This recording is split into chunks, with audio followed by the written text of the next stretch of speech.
Power plant से निकली खतरनाक रेडिएशन ने एक मामूली चींटी को बना दिया।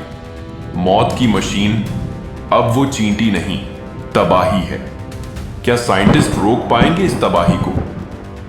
एक आधुनिक न्यूक्लियर पावर प्लांट, लेकिन जमीन के नीचे छुपी थी एक गुप्त प्रयोगशाला जहां वैज्ञानिक जेनेटिक इंजीनियरिंग के जरिए इंसान को हमेशा जवान और ताकतवर बनाए रखने की कोशिश कर रहे थे। लेकिन कुछ ऐसा हुआ जिसकी कल्पना किसी ने नहीं की थी। न्यूक्लियर रेडिएशन और केमिकल रिएक्शन से एक जीव का डीएनए बुरी तरह म्यूटेट हो गया। वो अब इंसान नहीं रहा, ना ही कोई जानवर।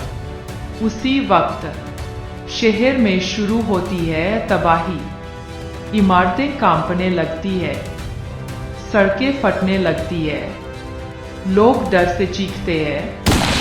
ये क्या है? एक विशाल विचित्र आकृति जिसकी आंखों में आग है, जिसकी सांसें जहर है। क्या ये किसी और दुनिया से आया है? शहर के आसमान में उड़ रही उस अनजान चीज को एयरफोर्स के रडार ने तुरंत ट्रैक कर लिया था। जैसे ही रडार पर यह अजीब संकेत दिखाई दिया, एयरफोर्स ने बिना देर किए अपने फाइटर प्लेनों को रवाना कर दिया। लेकिन जैसे ही विमान आसमान में पहुंचे, वहां कोई मिसाइल, ड्रोन या दुश्मन एयरक्राफ्ट नहीं था। वहां थी एक विशाल चिंटी जो अपने पंखों से उड़ रही थी और लगातार शहर पर आग बरसा रही थी। फाइटर प्लेनों ने उसे रोकने की कोशिश की। हमले शुरू हो गए, लेकिन यह जीव कोई साधारण दुश्मन नहीं था। हवाई हमले में वो विकराल चिटी और अत्याधुनिक फाइटर एयरक्राफ्ट दोनों ही जलकर राख हो गए।